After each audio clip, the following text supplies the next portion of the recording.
Aloha class.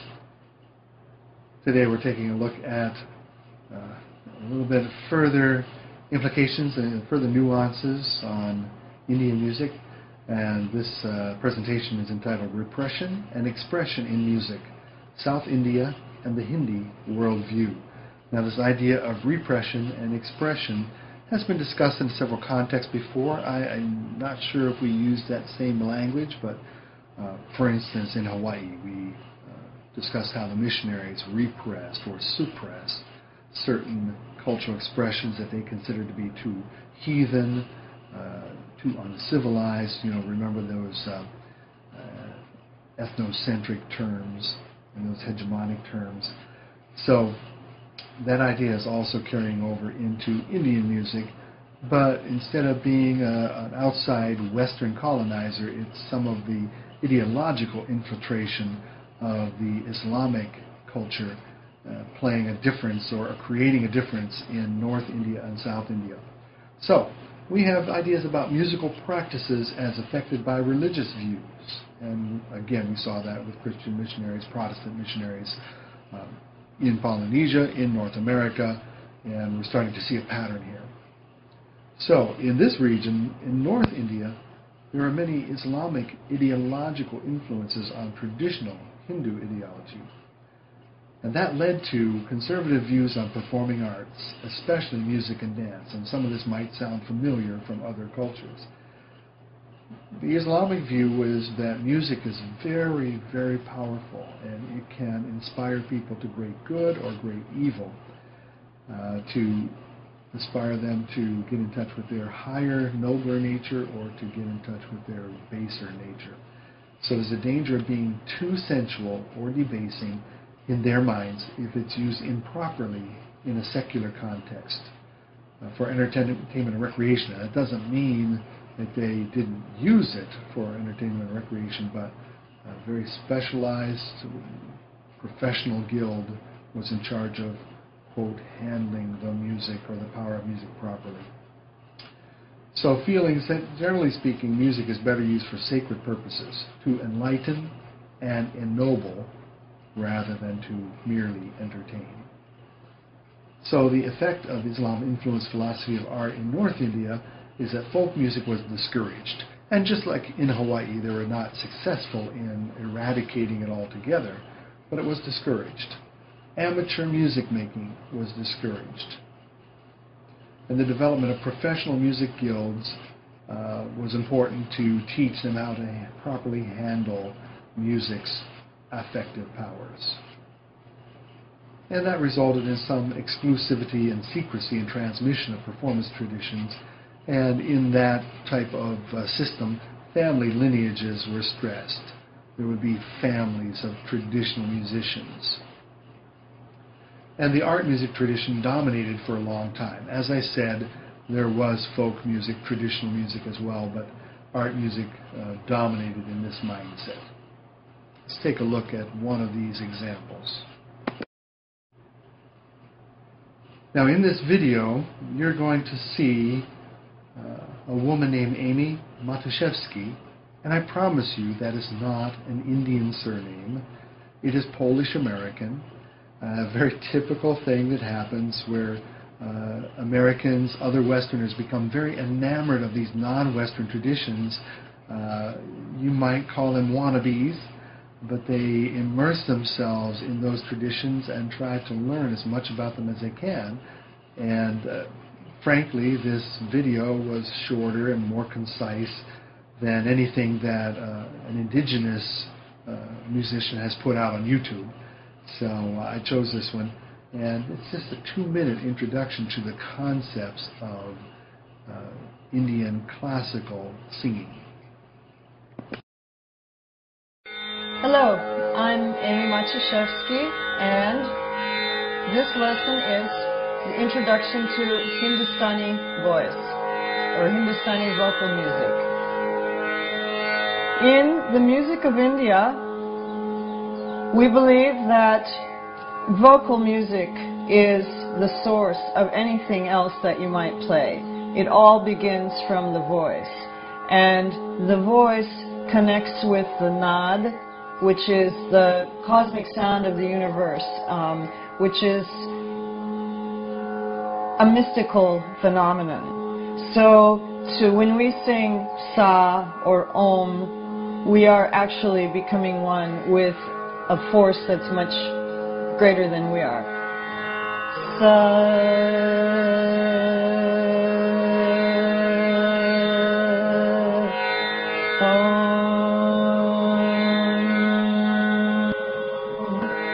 Many singers begin their performance with Om for Sa, or the first note. Sa is like Do in the Western scale.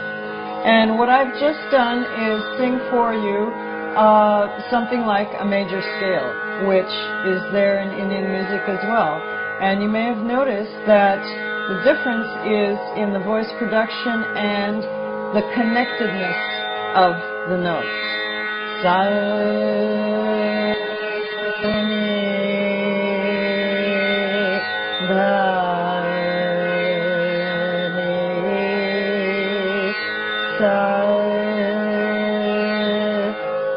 they're all flowing from one to another, and we sing in a slightly more nasal way, and we use our voice in a way that's quite close to our spoken voice. Okay, you can contrast that short demo, specifically made up for a YouTube demonstration, with this clip from a classic Bollywood movie. Now, this is old school. Doesn't give me a date, but it's looking like 1940s. And at that time, there was more classically oriented music in Indian movies than you see now. Of course, now it's very much infused with Western pop culture, and the music reflects that. But here, I love this demonstration because it's very succinct, very short, and you could think of this as maybe coming in about halfway through a typical Indian presentation, so it's already in the midsection that's speeding up and getting a little busier and a little thicker in the texture.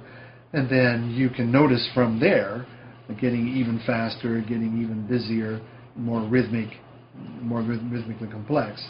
Now, this timbre is something that the contemporary westernized ear has to get used to, but you can hear some tremendous vocal ornamentation there, and I hope you can appreciate that on that level. Now, what's happening in the actual movie with the cutaways to the different actors and what their facial expressions are and what's going on in this scene is not at all clear. That's not important. We just want to zero in on the singing style and the drone that you hear and the interplay between the tabla drums and the singer.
Now, it'll be interesting as we go along to see if your ears can really pick up a discernible difference in the way North Indian musicians and South Indian musicians approach traditional music.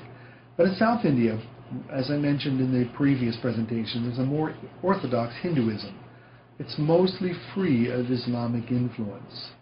So we have much more open and inclusive views about music making. Amateur music making or avocational music making as a hobby was encouraged, as well as the existence in South India of professional guilds as well as in the North. We have dominant folk music traditions in South India, but with a coexisting art music repertory. Much more evenly balanced, I'd say, in the South. Now, as a video demo, we're going to begin watching at the 4-minute mark. Now, when we get into this video, you're going to hear the voiceover in an Indian dialect, but hang in there because a little while later here, not too long, we're going to get some English subtitles on the screen, so you'll be able to tell what's going on. So zero in on the music, and the times when the player is explaining things, you'll have English subtitles. संगीत उत्पन्न करने के लिए बाएं हाथ की उंगलियों का इस्तेमाल करता है।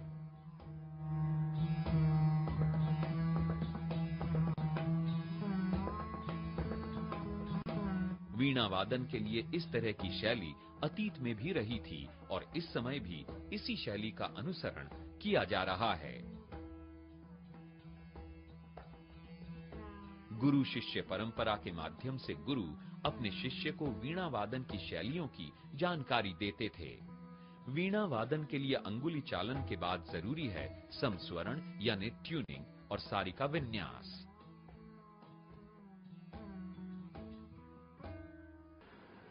रुद्र वीणा को जो वज्रासन में हम इसको बजाते हैं, उसमें हम कंधे पे रखते हैं और उसके बाद फिर ये हमारा जो अंगूठा जो होता है वो डांड के नीचे आ जाता है, जैसे तार में आता है, और ये अंगूठा हमारा इधर आ जाता है, तोंबे जहाँ तोंबा लगा होता है उसके ऊपर आ जाता है। और इसको बजाने का तरीका है कि आप प्रेस करते हैं जहां पर ये सारिका है वहां पर। तो रुद्र वीणा को बजाने का तरीका 3 उंगलियों से है, पहली, दूसरी और ये तीसरी। इसको भी हम इस्तेमाल करते हैं, डागर परंपरा में करते हैं वो इसलिए क्योंकि थोड़ा पोजीशन हमारा जब नीचे बैठने का होता है वो अलग हो जाता है, इसकी वजह से हम ये वाली उंगली भी इस्तेमाल करते हैं। स्पेशली हमको जब बास स्ट्रिंग्स करना था क्योंकि उसमें रीच हमारी आसान हो जाती है। तो लेकिन बाकी सब परंपराओं में रुद्र वीणा को बजाने का तरीका यही है। और हम लोग जो बेसिक बजाते हैं वो यही है, डाड़ा डाड़ा डाड़ा डाड़ा, और इसमें जैसे डाड़ा डाड़ा डाड़ा डाड़ा डाडड़ डाड़ा डाडड़ डाड़ा, तो इसमें दारा दारा जिस तरह से होता है उसमें सितार में होता है, उसी तरह से इसमें डाड़ा डाड़ा होता है। और ये चिकारी होती चिक, डाड़ा डाचिक डाड़ा डाचिक डाडड़ डाड़ा डाडड़ डाचिक। तो इस तरह से बहुत मिजराब के इसके जो हैं आपके पैटर्न्स होते हैं जो खानदानी भी हैं और लोग बजाते भी हैं। वीणा ट्यूनिंग की जो शैली आज स्थापित है वो हमें अतीत से विरासत में मिली है। ट्यूनिंग के लिए 3 शैलियां मुख्य रूप से प्रयोग में लाई जाती हैं, मतलब शुद्ध मेल वीणा, मध्य मेल वीणा और अच्युतराय मेल वीणा। इसी प्रकार सारिका विन्यास यानी वीणा के फ्रेटिंग की शैलियों का विकास बहुत पहले हुआ। फ्रेटिंग के लिए आज भी उसी शैली का अनुसरण किया जा रहा है। फ्रेटिंग ऐसी शैली है जिसे समझने के लिए वीणा वादक को वीणा की तारों की स्थितियों की जानकारी बेहद जरूरी है। यदि आप तारों की स्थितियों से परिचित हैं तो इस शैली से आप अधिक स्वर हासिल कर सकते हैं। वीणा वादन और उसके विकास की कई अवस्थाएं सामने आईं। खुले तार वाली वीणा से लेकर दंड और तुम्बे वाली वीणा तक का विकास हुआ, जिस पर एक ही तार पर सभी स्वर उत्पन्न किए जा सकते थे। सही मायने में ये एक बहुत बड़ी सफलता थी। वीणा वादन के लिए नथी शब्द का प्रयोग किया गया है, जिसे हम मिजराब कहते हैं।